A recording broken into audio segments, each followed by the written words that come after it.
Monsieur Attal, vous avez publié un post sur votre Instagram pour justifier votre vote de la loi du plomb sous couvert d'arguments scientifiques. Ils sont malheureusement fallacieux. Je vous propose donc d'affronter au mieux des erreurs, au pire des mensonges.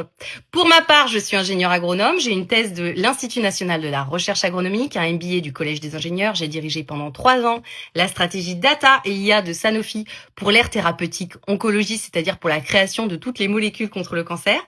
Et ensuite, j'ai pris la direction de la stratégie et de l'innovation du français Séquence, qui est un leader mondial des molécules actives pharmaceutiques. Vous êtes sur mon terrain de jeu.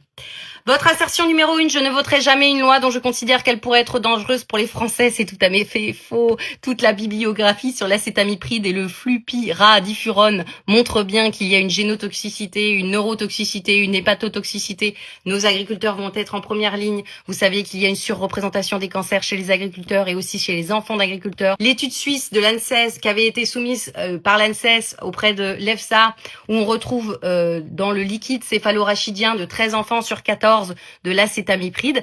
Ainsi, corrélé, si vous voulez, cette étude suisse corrélée au fait qu'on a une épidémie de cancer pédiatrique en France, suffit à déclencher le principe de précaution.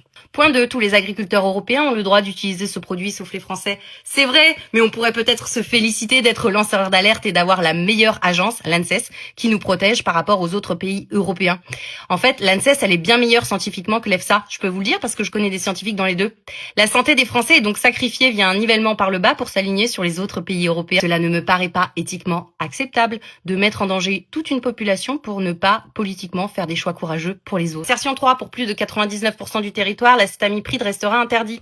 Il n'y a aucune corrélation entre la surface et la dangerosité. C'est comme un peu si moi je disais, à partir de demain en France, on mesurera la température avec des casseroles. Il n'y a aucun lien.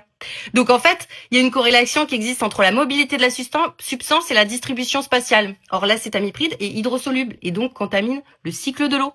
D'ailleurs, il y a une étude japonaise qui a montré que l'acétamipride se retrouvait dans l'eau de pluie, les nuages participant donc à contaminer d'autres zones non pulvérisées à la base.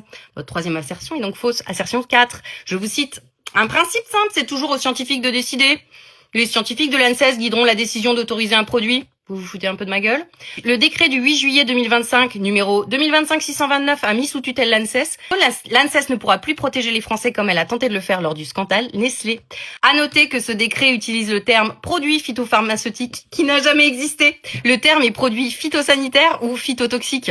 Voilà, je vous laisse affronter la vérité. Ça va aller.